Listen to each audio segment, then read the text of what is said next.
Alors, normalement, on peut entendre personne, si je me rappelle bien. Normalement, on ne peut entendre personne. Bon, on va démarrer tout de suite parce que sinon, là, vraiment, on n'aura plus le temps. Bonjour, et merci d'être là. Et merci, on va commencer tout de suite par remercier Agile Grenoble et cette version courageuse qui est la Reloaded. Merci beaucoup aux speakers qui ont parlé avant nous et qui parlent en même temps que nous et qui parleront après nous. Et merci beaucoup aux sponsors de l'événement qui rendent possible cette conférence.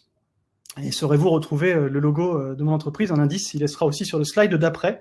Et on va commencer tout de suite par parler de notre petite histoire. Donc, bienvenue à cette conférence qui est une histoire d'agilité à l'échelle dans une équipe infra. Je m'appelle Grégory Alexandre, je suis coach agile donc chez Good. Nous sommes sponsor Prestige, nous avons un petit stand, voire deux petits stands dans cette conférence sur les 2 jours. N'hésitez pas à venir nous dire bonjour ou participer aux ateliers qu'on organise. Et Olivier, je te laisse te présenter. Bonjour à tous, je suis Olivier Pellegrino, je travaille chez Enedis, je suis manager aujourd'hui d'une équipe d'Ops d'une centaine de personnes, après avoir été manager pendant une dizaine d'années d'équipe de développement agile. Et donc, on va vous raconter 2 ans de transformation de cette équipe, ce qui est un temps non négligeable. Je voulais faire un petit disclaimer juste avant. Ça sera pas un conte de fées, ce qu'on va vous raconter. Il n'y aura pas de recettes magiques, de potions magiques, de baguettes magiques, d'une méthodologie qui a transformé et créé des miracles. C'est pas aussi un conte manichéen avec des gentils et des méchants. Vous le verrez, c'est une histoire qui est basée sur des expérimentations, des choses qu'on a tentées, qui ont fonctionné ou qui ont moins bien fonctionné, et surtout des personnes qui ont toujours fait de leur mieux ou ont toujours eu le sentiment de prendre des bonnes décisions à un instant T dans le contexte qu'ils avaient sous leurs yeux. Et donc ça, on voulait aussi vous le dire, si vous attendez des grandes recettes et des grandes choses qui font que tout fonctionne, vous n'en aurez pas ici. Voilà, qu'on soit très honnête avec la situation. Et donc on va raconter l'histoire de façon chronologique de toute cette transformation. Alors, il faudrait que tu fasses, voilà. Un petit peu de contexte du projet. Un enjeu énorme sur ce projet-là, puisque quand on démarre ce projet il y a 2 ans, c'est un des plus gros projets d'Enedis, le projet le plus stratégique d'Enedis, qui est considéré en danger. Si on ne fait rien, on a un coup près qui devrait tomber d'ici 1 an et demi. Le SI fonctionnera plus. Alors, pour le faire fonctionner, on se rend compte que nos infrastructures sont pas suffisamment automatisées, donc on doit automatiser ces infrastructures pour savoir les exploiter. Ce qui revient en quelques mots à faire un cloud privé, mais dans un contexte de cybersécurité énorme. Et ça n'a jamais été fait auparavant, en tout cas chez Enedis, et pas fait beaucoup ailleurs. Donc projet très technique qui nécessite, vu les délais, d'aligner beaucoup d'experts, à peu près 40 personnes sur des compétences qui sont très rares sur le marché à ce moment-là, qui le sont toujours aujourd'hui d'ailleurs. Et puis, comme on a des processus RH assez longs chez Enedis, on doit externaliser massivement puisqu'on n'est pas capable de les avoir chez nous. Donc avec un taux d'externalisation à peu près à 95%. Évidemment, projet difficile, très contraint dans le temps, avec un périmètre pas très connu au départ. Moi, je connaissais à l'époque pas de meilleure réponse que l'agile dans ce genre de contexte. Mais l'agile sur l'infrastructure, pour le coup, on n'en avait jamais fait et on ne savait même pas si c'était possible. En même temps, l'idée, c'était aussi d'essayer de construire un peu autrement ce projet en allant vers du DevOps, en rapprochant des équipes de développement, des équipes d'exploitation. Aujourd'hui, faire de l'infrastructure, ça devient de plus en plus faire du développement. Donc, comment amener des méthodologies de dev de chez les Ops. Et aussi, pour corser le tout, une petite transformation managériale, puisque j'arrive dans des équipes d'Ops avec, on va dire, des habitudes managériales très directives. C'est nécessaire chez les Ops, on est souvent en crise. Mais moi, j'arrive des équipes de développement avec un management plus délégatif, plus participatif, et avec l'idée de montrer que même sur des projets en jeu, on peut avoir un management un peu différent. J'en ai parlé, un planning très ambitieux, donc vous verrez, tous nos slides sont jalonnés avec ce petit calendrier. Donc au démarrage du projet, 18 mois, sinon on va tous mourir. Voilà, en 2 mots. Rien que ça. Donc, pas de problème. J'adore. je démarre ce projet-là super chaud, projet chaud techniquement, inédit, dans un contexte de transformation, vers des méthodes que je pratique déjà. Pour ça, il faut faire travailler ensemble des équipes qui ne s'aiment pas et qui n'aiment pas travailler ensemble, des devs et des ops, hein, c'est pas nouveau. Enedis, c'est en danger, super. Je mets ma cape et je suis parti. C'est fait pour moi ce projet, quoi. Donc, en plus, je viens armé avec un bout de mes équipes de développement qui travaillent en DevOps depuis longtemps, en qui j'ai totalement confiance. On travaille en agile depuis déjà longtemps, donc je me dis, bah, en plus, en venant avec un bout de mon équipe, c'est sûr, on va y arriver et on va montrer aux équipes d'Ops qu'on peut faire autrement. Alors, malheureusement, ah non, pas encore. Attends, un peu d'accalmie pour l'instant. Ouais, j'ai lâché trop vite. Donc, on commence en mai-juin 2018 et puis des débuts presque heureux. On fait un kick-off avec Greg. C'est la première fois que je rencontrais Greg. Je rejoins ces deux équipes, les devs et les ops. On fait un kick-off. On se dit tous, ouais, ça va être difficile, mais on est plein d'espoir. On trouve un super nom, Ikazi. Ça veut dire page blanche en Zoulou. C'est le moment de tourner la page entre les devs et les ops. On va travailler autrement. On démarre avec des équipes de build sur ce projet de cloud privé, comme toujours par des prototypes, des POC pour tester des solutions. On recrute les meilleurs techos de la région. Donc, on est plutôt dans une dynamique de R&D, ce qui est vraiment chouette à ce moment-là. On teste plein de trucs. Et puis, de mon côté, je me tourne vraiment vers la transformation des ops, puisqu'il y avait 50% de l'équipe qui était constituée des ops. Et en particulier pour recréer finalement ce que moi je considérais à l'époque comme les conditions idéales à la collaboration. Donc dans les locaux où on arrive, il y a des murs partout, donc on fait sauter les cloisons, on met des shorts, on recrute une API manager, donc on essaye de recréer une ambiance que j'avais connue dans les équipes de développement pour essayer de créer cette collaboration et cette dynamique qui, pour moi, chez les ops, c'était pas encore très présent. Donc ça avance, on a des petits combats, des petites victoires, mais ça avance un petit peu. Mais voilà, rapidement, effectivement, après quelques mois, dès septembre, donc quelques mois après, on se rend compte que non, ça marche pas. Ça frite dans tous les sens, en interne, en externe. On n'arrive pas à faire travailler les équipes ensemble. On voit même au contraire des équipes qui se replient de plus en plus sur elles-mêmes, qui cachent leurs difficultés de peur du jugement du voisin, qui renvoient sur les autres. Si j'ai des problèmes, c'est parce que les autres m'aident pas ou parce que les autres veulent pas me parler. Mais je fais pas d'efforts de mon côté. Et puis finalement, le management des équipes de dev avec lesquelles je suis venu, qui était habitué à du management participatif, agile, etc., finalement, au contraire, il devient de plus en plus dictatorial. C'est l'inverse de notre souhait de départ. Il crée une cellule finalement qui dicte tout à une équipe qui attend. Donc là, je fais appel à mes habitudes, je fais appel à des coachs, à Greg et à d'autres, pour essayer de m'aider à trouver des leviers dans ces équipes. Et effectivement, moi, c'est à ce moment-là que j'arrive. Donc, j'avais fait le kick-off en juin et je reviens en septembre sur une demande de la chef de projet sur recommandation d'Olivier, effectivement, qui était d'endiguer le turnover en mettant en place de l'agilité. Et donc, je me souviens avoir fait le rendez-vous avec Isabelle Gauthier, qui est une collègue que vous avez peut-être vue ce matin dans son atelier sur le leadership. Et on discute avec cette équipe de gestion, on discute et on observe ce qui se passe sur le terrain. Et on se dit, en fait, plutôt que de mettre en place de l'agilité, sachant qu'en plus, il y a déjà un référent agile dans l'équipe qui fait les trucs, on va plutôt accompagner l'équipe leader. Et on observe deux choses. La première chose, c'est justement cette analyse du turnover, des raisons du turnover. Donc, je vous mets ici, si vous le voyez pas, n'hésitez pas à mettre le slide en plein écran, parce que c'est un peu petit, et après, vous pouvez remettre pour voir nos jolis visages.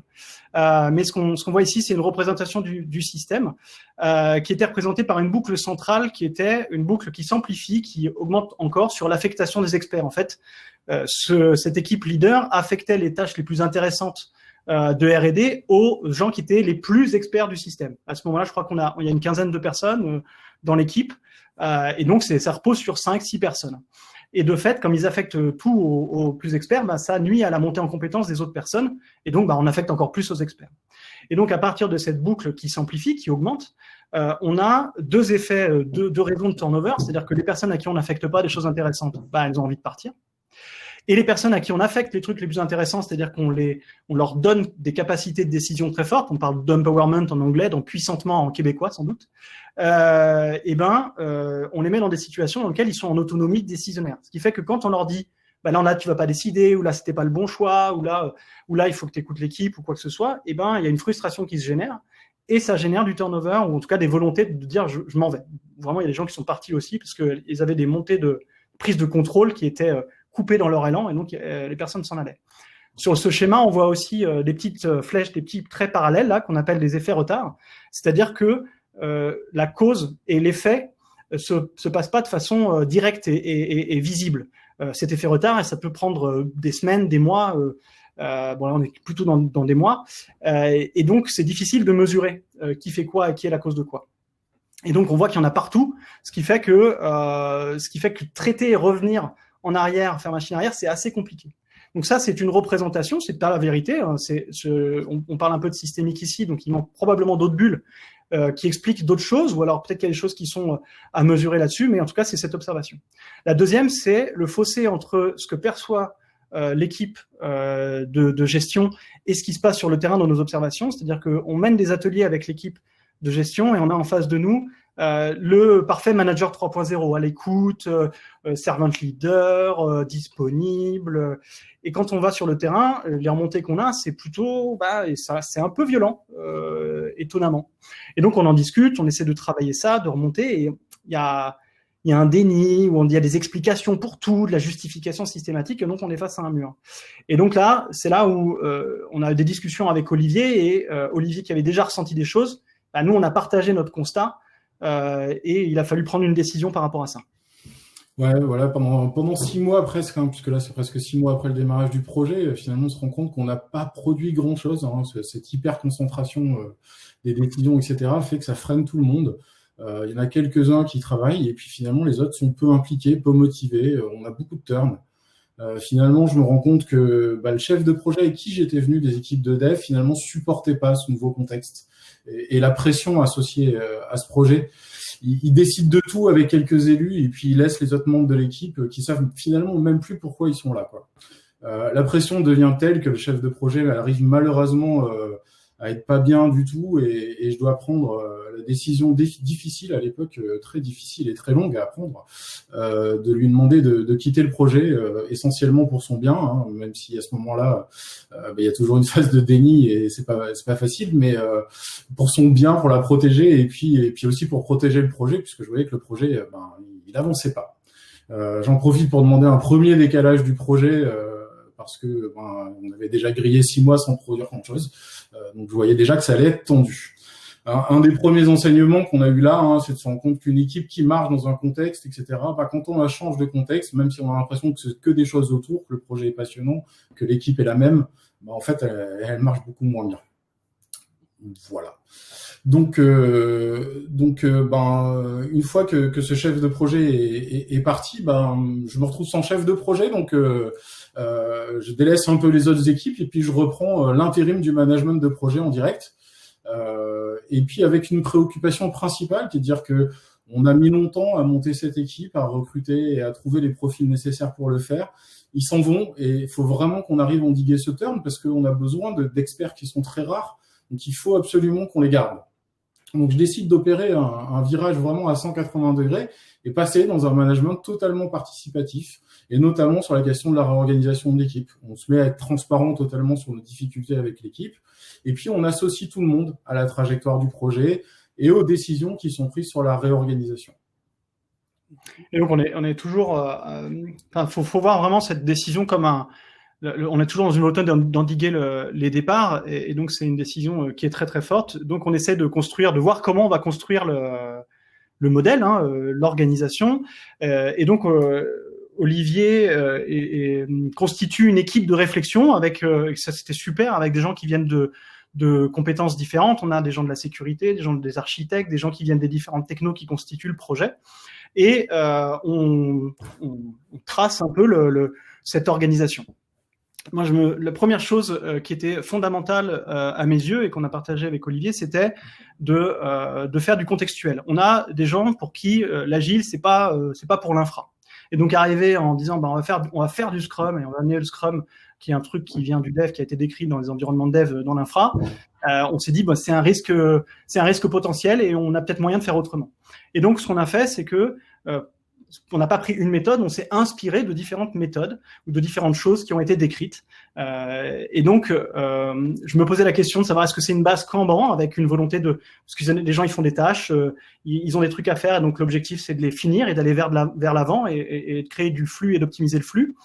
Mais le cadre est assez léger, donc ça demande beaucoup de responsabilité et de prise de conscience. Est-ce que l'équipe est prête à ça? Pas sûr. Et donc, on se dit que le Scrum serait une bonne manière de démarrer parce que les gens connaissent un petit peu ce qui se cache derrière, donc il suffira juste de faire un peu de démystification.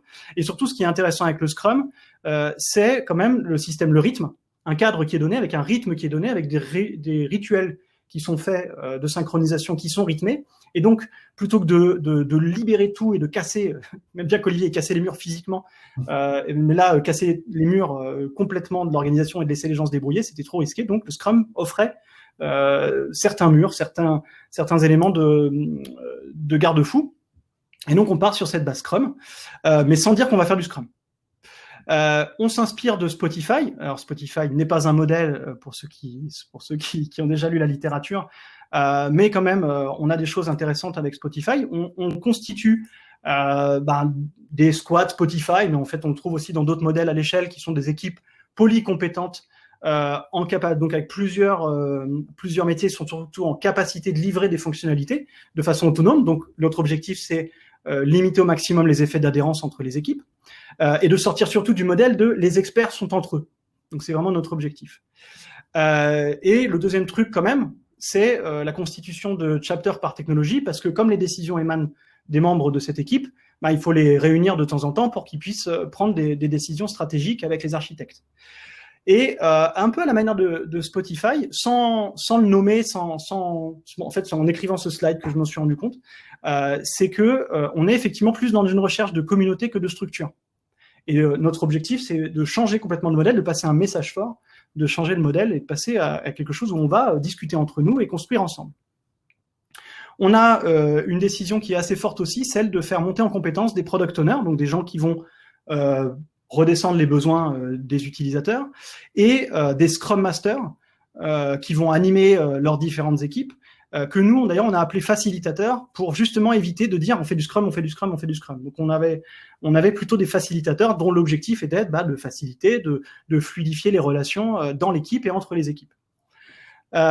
C'était un parti pris très très fort. Hein. Ce qu'on voulait éviter, c'était d'avoir un recrutement de personnes qui sont des experts du Scrum, qui arrivent dans cet environnement qui est délicat, qui est avec une culture très très forte et qui essaie de pousser à fond des choses qui vont être peut-être mal vécues par l'équipe.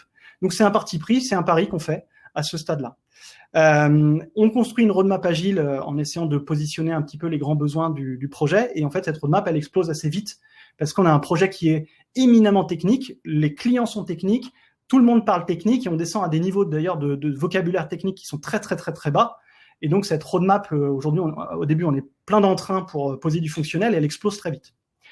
Et l'autre particularité aussi dans cet ensemble de personnes, c'est qu'on a une équipe qui s'appelle l'équipe socle, dont l'objectif est de positionner le socle technique de base qui permettra de construire ensuite le produit, dans lequel on a le directeur technique, des architectes, la sécurité et d'autres compétences d'expertise. Et on a l'équipe infra matériel qui est un peu à côté parce qu'elle a un rythme qui est pas le même que les personnes qui feront de l'infra soft, de l'admin système. Mais ce qui était hyper intéressant avec cette équipe, c'est que moi, au début, finalement, ils ont fait beaucoup appel à moi parce qu'ils voulaient quand même mettre en place des rituels, des pratiques qui étaient celles des autres équipes. Et donc, je me souviens avoir fait des trucs assez sympas de management visuel, de cérémonies, enfin, de rituels, de réunions avec eux. Ouais, pour rebondir sur ce que disait Greg, on voulait pas arriver avec une grosse artillerie de PO, spécialistes du PO, de Scrum Master, spécialistes du Scrum Master, parce que les équipes cessaient de nous dire ouais, l'agile, on veut bien essayer, mais ça marche pas sur l'infra. Donc, on voulait plutôt des gens qui parlent infra et qu'on fasse monter en compétence sur ces sujets-là, simplement pour obtenir l'adhésion des équipes. Donc là, sorti de ça, on a un truc fragile, hein, c'est clair, mais on arrive à endiguer le turn, pardon. on n'a plus de turn quasiment. On redonne de l'énergie à l'équipe, on voit une nouvelle dynamique s'inscrire. Voilà, on est plutôt confiant, et même si tout le monde disait l'agile ça marche pas sur l'infra, mais on veut bien essayer, et on veut bien essayer, on s'en est emparé. C'est ça, on le tenait très très fort.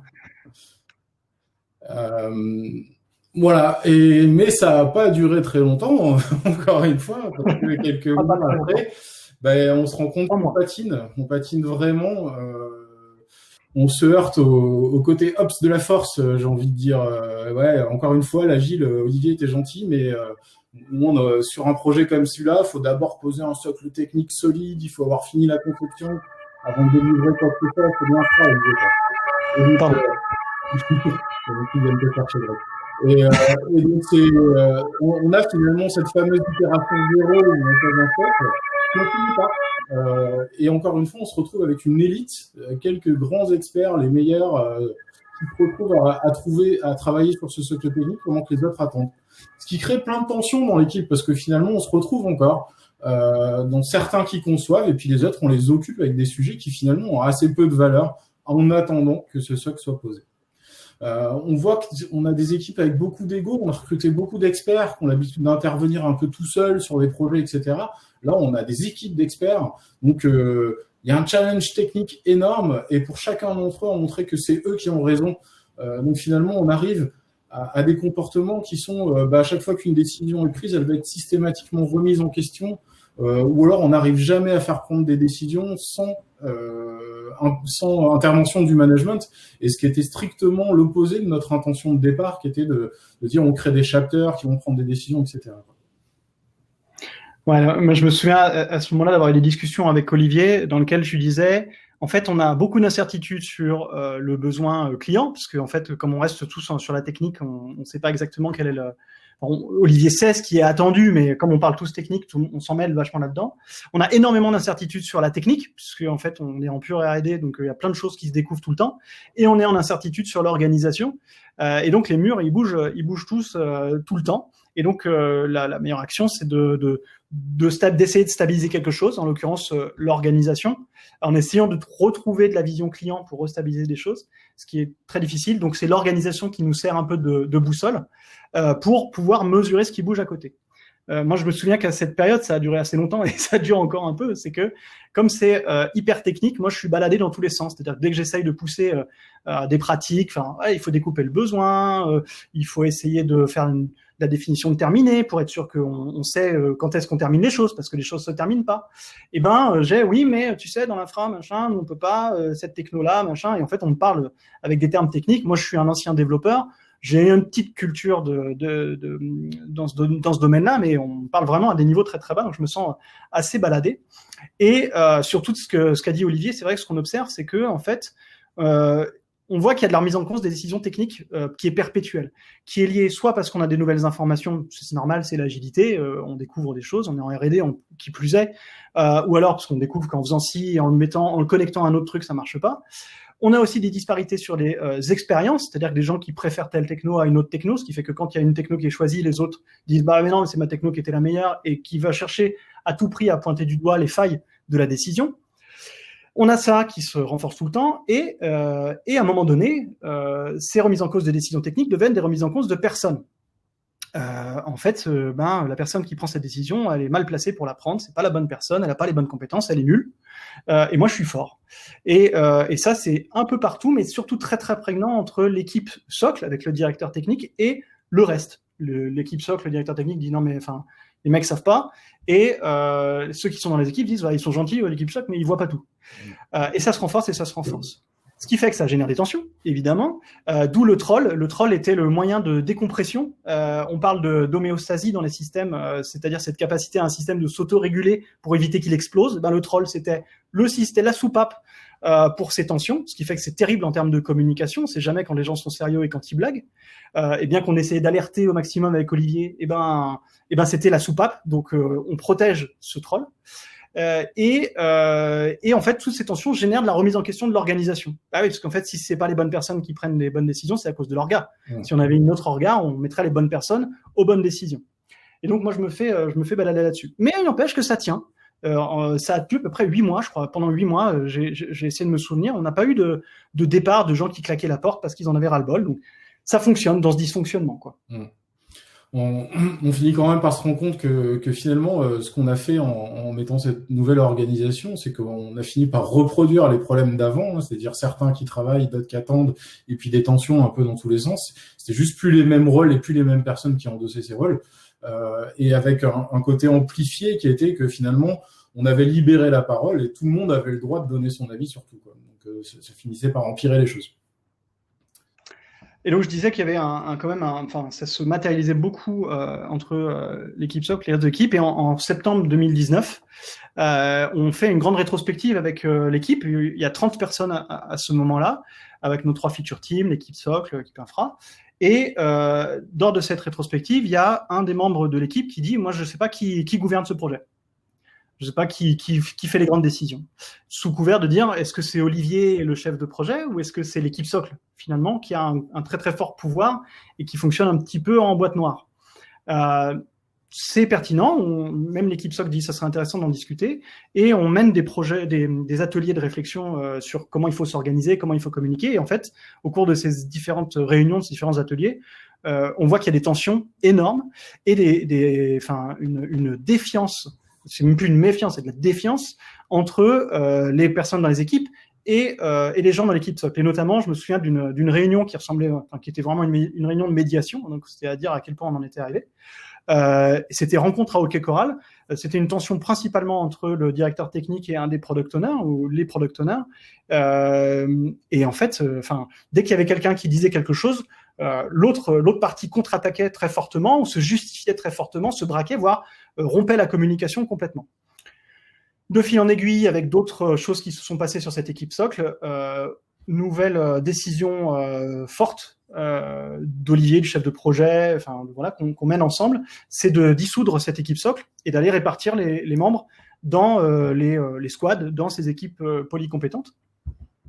Et ça crée une accalmie pendant un certain temps. C'est-à-dire que là, il y a eu un message fort. C'est vous étiez 25 à vous dire que les 5 qui sont dans l'équipe socle, faut changer la donne. On change la donne.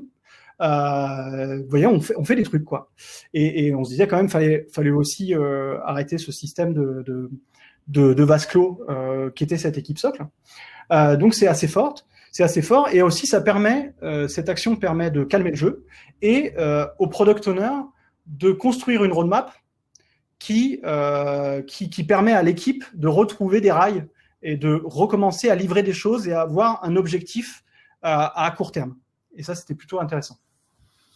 Ouais, néanmoins, on se rend compte assez rapidement que finalement, quand on a enlevé cette équipe socle, finalement, les tensions, elles perdurent. Alors, elles sont plus incarnées par l'équipe socle, mais elles arrivent entre les différentes feature teams, entre les différentes personnes. Et finalement, c'est des tensions qui deviennent individuelles à nouveau, avec à nouveau du troll dans tous les sens, envers les personnes, etc. Et en fait, moi, en tant que manager, à ce moment-là, je me retrouve vraiment coincé, quoi. On est à 9 mois de la date fatidique à laquelle le système va mourir, je le rappelle. Même si on avait un peu sécurisé la version actuelle, on savait qu'il y avait moins de risques, mais on arrivait proche de la deadline et on se retrouve coincé entre ces experts dont on a absolument besoin parce que le projet est éminemment technique et il y a peu de gens sur le marché qui savent faire ce genre de choses. Et puis finalement, une équipe qui marche pas. On voit que ça se rapproche et j'ai quelque part perdu mes leviers de management. Je peux plus réellement traiter ces problèmes de comportement parce que je suis coincé par le délai. Les gens avec qui ça passe pas, malheureusement j'en ai besoin, quoi. Donc on fait la rustine, on essaye de faire ce qu'on peut, mais sans succès. Du coup, le projet avance encore et encore, même si, comme le disait Greg, on voit des choses qui marchent, pas suffisant. On arrive à 6 mois de la deadline et là, clairement, je me dis on n'a rien sorti, c'est pas possible, on va pas y arriver. Donc prise de conscience, c'est mort. On est en train non seulement de se griller, hein, parce que toutes ces tensions, etc., fatiguer tout le monde, c'est clair. Et en plus, on met finalement en risque l'entreprise parce que on veut sortir un projet qui est éminemment stratégique. Alors, on pourra peut-être le sortir, mais le niveau de qualité, il sera clairement pas suffisant par rapport à ce qu'on attend, quoi. Et puis en fait, je me dis, en fait, après quoi, au cours, quoi. À part notre ego, c'est pas grave. Finalement, la version actuelle, elle marche. La peur qui était là au démarrage du projet, de on va tous mourir. On a été capable de traiter ce qu'il fallait dans les versions actuelles de l'infrastructure pour sécuriser. En fait, on a le temps. On peut aller voir, et je prends mon courage à deux mains, je vais voir la direction et je leur dis bah non là, en fait il va me falloir 2 ans de plus. Et c'est pas un mois, 2 mois, 3 mois. Ce que je vous demande, c'est carrément 2 ans, parce qu'en fait c'est bien plus compliqué que ce que j'avais prévu, quoi. Je pense que là, clairement, à l'époque, la peur de l'échec, hein, de pas y arriver, était devenue complètement paralysante pour moi. C'est-à-dire que finalement, j'arrivais pas à prendre cette décision courageuse pendant longtemps. Pourtant, on la voyait venir, hein, en travaillant avec Greg, on voyait que on n'y arrivait pas. Et finalement, j'avais perdu mes leviers en pensant mettre en œuvre du management plus participatif, hein, quelque part. J'ai sous-estimé la résistance et la culture des équipes qui constituaient le projet, quoi. Donc il y avait beaucoup d'ego en jeu dans cette équipe, et voilà, et peut-être sous-estimé pour arriver à une culture complètement responsabilisante et partagée. Donc là encore, il faut qu'on voit ce qu'on fait à ce moment-là. Donc ces 2 ans gagnés sur le projet, vous voyez le petit calendrier en haut, il va passer à 24 mois. Un peu de magie quand même. Génial, on gagne 2 ans, pas facile à faire accepter au management, mais j'arrive à le faire comprendre. Donc, nous redonne des leviers de management, et en fait, on se fait mal techniquement. Les très bons experts qu'on avait et qui avaient des comportements qu'on jugeait pas assez collaboratifs, on leur a demandé de partir, et puis on a recruté à nouveau, mais en misant sur l'humain cette fois-ci. On a géré les comportements qu'on trouvait abusifs sans compromis. Vraiment méthode managériale, quoi. On revient, on va le voir, dans une organisation plus traditionnelle finalement, en remettant en place des chefs d'équipe, des team leads, en leur donnant vraiment un rôle de décision au sein de chaque équipe, en sortant les PO des squads, hein, en les mettant à l'extérieur des squads pour que finalement ils puissent travailler davantage tourné vers le client et moins vers la technique. On renforce globalement le pilotage transverse et hiérarchique dans l'équipe, quitte à déresponsabiliser, mais finalement, c'est de ça qu'avaient besoin les équipes, c'est ce qu'elles nous demandaient. De la même façon, on recrée des silos techniques, ce qu'on voulait éviter au départ en faisant des équipes pluridisciplinaires. Finalement, on se rend compte aussi que ça marche pas et qu'on a besoin de recréer des silos techniques légers. On a essayé de les limiter au maximum, mais pour éviter que chaque équipe se marche un peu dessus et avoir des périmètres plus clairs et permettre des décisions finalement locales, quoi. Par contre, on essaie de garder nos rituels agiles, le rythme agile, on reste en Scrum, on le renforce même, ce travail autour de l'agile. Donc on perd un peu dans l'organisation, mais on le garde bien dans nos méthodes et dans notre rythme. Ouais, moi, c'était progressivement, je pense qu'il y avait un déni de ma part aussi sur ces équipes, sur ces feature team, squad, peu importe comment on les appelle, en tout cas ces équipes. C'était de me dire bon, elles vont, c'est chouette, on fait des équipes polycompétentes, elles vont travailler ensemble, apprendre à se connaître, partager leurs différentes compétences. Et c'est pas du tout ce qui s'est passé. Et si vous avez lu un des derniers articles de gens qui ont travaillé dans le modèle Spotify, en fait, ils se sont pris la même claque. En fait, c'était de partir du principe qu'on avait des gens qui avaient envie de bosser ensemble. Et donc, c'est ce qui a fragilisé le modèle, ce modèle Spotify, qui est encore une fois pas un modèle, mais quand même. Et ce qui aussi, nous, ce parti pris sur lequel on a buté. Et donc, en fait, les équipes qu'on avait construites, c'était pas des équipes. En fait, on avait des individus au sein d'un groupe.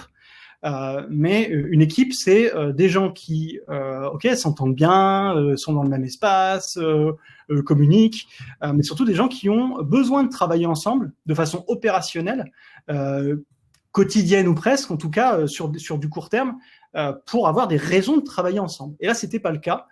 Des gens étaient capables de faire 3 semaines sans jamais interagir avec la personne qui était à côté d'elle, parce qu'ils travaillaient sur 2 choses différentes.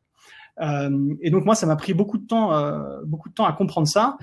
Ça a pris quand même beaucoup de temps à leur dire mais allez-y, travaillez ensemble, soyez une équipe. Ça dysfonctionne. Donc à un moment donné, je me suis dit mais mince, en fait, je les stigmatise à fond. J'arrête pas de leur dire qu'il faut qu'ils bossent ensemble. Enfin, j'arrête pas de leur dire qu'en fait c'est pas une équipe, enfin c'est pas une bonne équipe, ou je sais pas quel message je leur passe. En tout cas, ce qu'ils comprennent de mon message, mais je me dis, ça doit pas être agréable tous les jours de s'entendre dire qu'ils devraient être plus une équipe. Et donc, il y a 2 choses possibles. Soit on continue à pousser, on les stigmatise, et finalement, c'est assez violent pour elles. Soit on écoute, et on se dit, on va mener encore une autre expérimentation. Et on a eu effectivement beaucoup de discussions avec Olivier, le chef de projet, sur ce retour des team leads, qui était un retour en arrière sur la vision délégative de l'agilité et de la responsabilité des équipes, mais c'était vraiment ça qu'elle voulait, comme l'a dit Olivier. Et donc, on se dit, tentons le truc et on verra ce qui se passe. Et aussi, on renforce le côté roadmap, ce qui a été réussi au moment je disais, de la dissolution de cette équipe SOC, de la construction d'une roadmap qui était assez fragile, on le renforce. Et donc, on estime que la mise en place de ces leaders, de ces team leads, et en renforçant aussi avec la roadmap, peut avoir un effet sur tout ce système de tension, de remise en question perpétuelle des choses. Alors, du coup, où est-ce qu'on en est aujourd'hui? On est à 13 mois de la fin du projet. Ça va mieux, clairement. C'est pour ça qu'on en témoigne, parce que sinon on n'aurait pas témoigné. Olivier m'a dit, difficile de dire qu'est-ce qui a été le facteur déterminant pour que ça aille mieux. Il y en a eu plein. Déjà, un planning qui devient réaliste, ça aide vraiment. Clairement, tout de suite, on a du temps pour faire les choses et on est moins dans l'urgence, donc ça aide. On a ouvert des choses, on a réussi à sortir une première version, l'infrastructure est ouverte, on a des utilisateurs qui l'utilisent, etc. Donc forcément, ça crée une dynamique qui est bien meilleure, on a des retours sur ce qu'on fait et là, ça aide vraiment sur la motivation et sur finalement notre priorisation.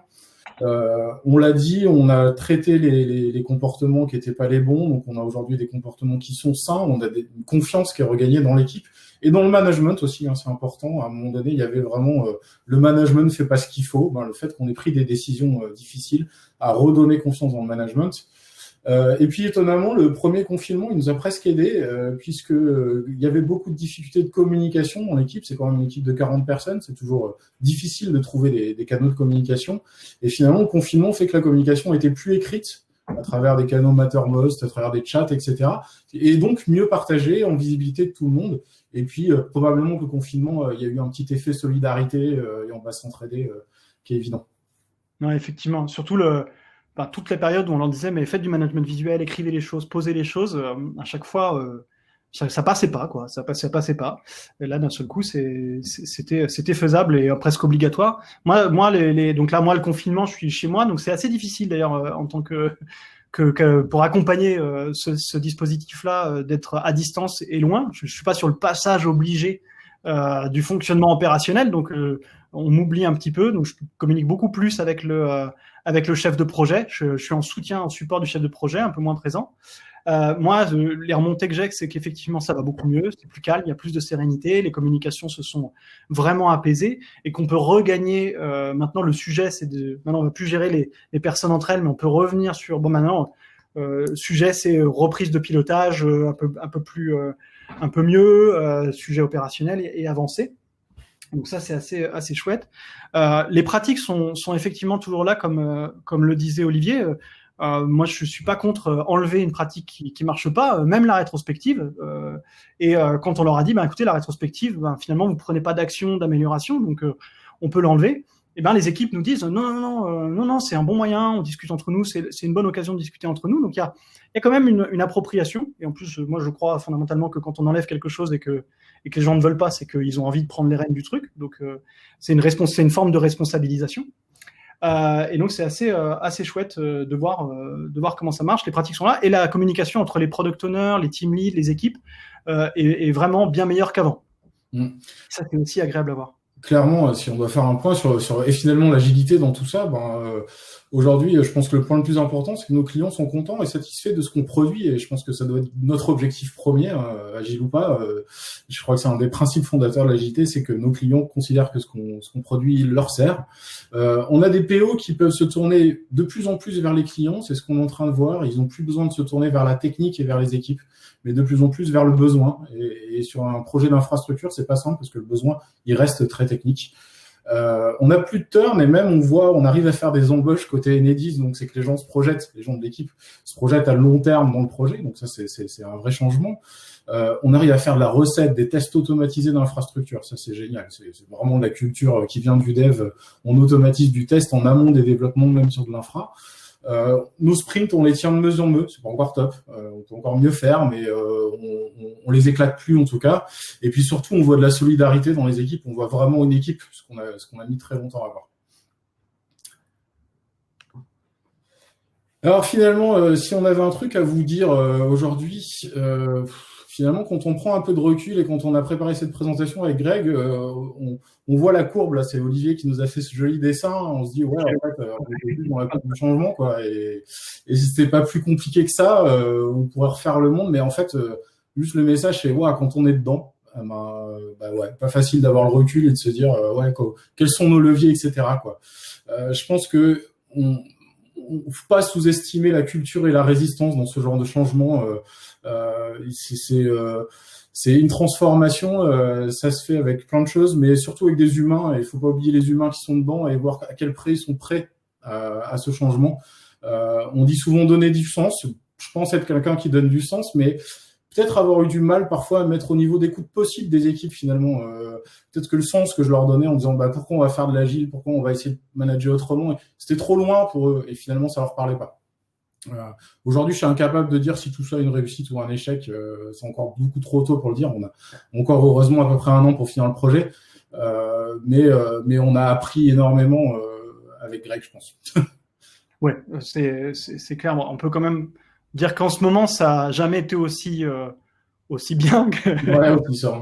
Est-ce que c'est pérenne ou pas? C'est bien tout l'enjeu de ce projet-là qui est une série d'expérimentations et d'observations.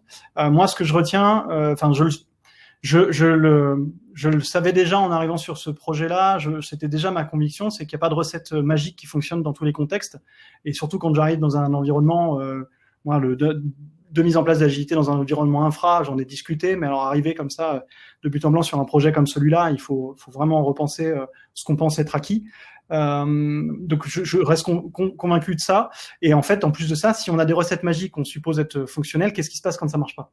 On passe maintenant à dire que les gens ils ont pas envie de changer, qu'ils comprennent rien, et donc ça revient renforcer encore plus le fait d'écouter le côté organique des équipes, qu'est-ce qui fonctionne naturellement, et d'essayer de voir quels sont nos leviers par rapport à ça et de mener des petites expérimentations. Ça c'est en tout cas, je connaissais pas particulièrement la systémique, un petit peu d'introduction, mais ça a venu vraiment renforcer et illustrer cet aspect-là pour moi, cet aspect organique, systémique et holistique des choses. Tout peut bouger et on voit jamais tout. Il y a un autre truc aussi, c'est on arrive sur un projet, on propose des choses et ça passe pas. Et en fait, l'environnement est pas en mesure d'accepter ce qu'on leur propose et le temps passe. Et on se dit, tiens, je vais reproposer ce truc-là. Et là, ça passe. Donc, il y a vraiment une question de temps, de maturité. Enfin, maturité, en plus, ce terme, il peut être galvaudé par le côté, ils sont pas prêts parce qu'ils sont pas matures. Ou alors, ils sont matures. Je pense que c'est juste, les conditions sont réunies pour accepter quelque chose ou pour faire une nouvelle expérimentation. Et donc, il y a cet aspect-là. Et moi, je voulais profiter, de ce slide pour remercier Olivier. Olivier pour le temps que tu as donné à cette transformation alors que tu avais des enjeux extrêmement forts et la confiance que tu nous as donné donc je suis intervenu beaucoup, mais il y a eu aussi Isabelle Gauthier, Olivier Lequeux, mes collègues qui sont intervenus. Tu nous as toujours fait confiance et on a toujours fonctionné ensemble, et ça c'était aussi et c'est toujours des conditions géniales en tant qu'accompagnateur agile de pouvoir co-construire avec ton client et de tester des choses ensemble. Et donc, je te remercie énormément pour tout ça, Olivier, et d'avoir laissé le temps aux choses de se faire et de voir ce que ça donne. Ouais. C'était cool de le faire avec vous, en tout cas. J'en avais besoin. Allez, on conclut rapidement parce que je veux qu'il y ait des questions. Il nous reste 2 minutes. Et le super-héros dans tout ça du début là, avec sa cape. Aujourd'hui, moi, je me dis qu'il y a des missions impossibles qui restent des fois un peu impossibles, même avec des super-héros. À l'avenir, je pense que je sous-estimerai pas le cadre dans lequel on fait un projet, une transfo, que j'avais peut-être légèrement sous-estimé au départ. Ça rejoint une des questions qui a été posée, j'ai vu. Peut-être pas faire des transfos dans un cadre complexe, dans un délai limité, en tout cas se donner du temps, effectivement, ça prend du temps de transformer. Je pense qu'on s'est planté, on a réajusté sans arrêt. Pour autant, je suis un peu comme cette petite fille, je continue à vouloir aller dans l'espace et ça reste mon objectif, quoi. Le but, c'est d'arriver au bout. Voilà, je crois que c'est tout pour aujourd'hui. On est dispo pour les questions. Il nous reste 1 minute 15. Yes. On les prend dans l'ordre des votes. On va y arriver. Recruteriez-vous une rockstar en ops sur laquelle vous avez des doutes sur le comportement humain? Alors non, Difficile d'y répondre parce que on a besoin de compétences et il y en a qui sont tellement rares que ça reste compliqué. Mais je pense que faut pas faire une équipe que de rockstar, c'est pas évident. On dit dans le foot, on peut pas faire une équipe que de Zidane, je ne sais rien trop quoi. Et voilà, là, je pense que c'était trop. Donc voilà. Après, même une rockstar dans une équipe dynamique, ça peut le faire. Le poids de la structure et de l'environnement, difficile à dire. Ça a pesé beaucoup au début du projet pour mon équipe de dev qui venait d'une structure différente et d'un environnement différent et qui a très mal vécu le changement. Après, avec ce projet stratégique, etc., j'ai la chance d'avoir pu m'isoler. Enfin, clairement, je pense que quelqu'un d'autre dans la structure aurait demandé à casser les cloisons, ça passait pas. Moi, j'avais la carte, attention, projet stratégique, j'ai envie de caser les cloisons. Bon, ça a pris 6 mois, hein, ça a été compliqué, mais voilà. Donc, on pouvait se protéger un peu de l'extérieur. Mais néanmoins, c'est clair que pour l'équipe avec laquelle je suis venu, ça a été le plus dur. Avez-vous perçu des problèmes spécifiquement liés à la taille de l'équipe ? Non, je pense pas que c'était la taille. C'était 30. On est tous les deux, Olivier comme moi, on parle de safe, ça peut être un gros mot pour certaines personnes. On se posait la question, safe, c'est à partir de 50 personnes que ça devient pertinent si jamais on veut mettre cette structure-là. Donc je pense que non, 30 personnes, ça restait viable. Le principe, c'était vraiment plutôt que, en fait, on avait des personnes qui voulaient vraiment bosser entre eux sur des technos et de reformer des silos purement techniques par techno. Donc on aura pu en avoir beaucoup plus que ce qu'on a aujourd'hui avec les trois équipes.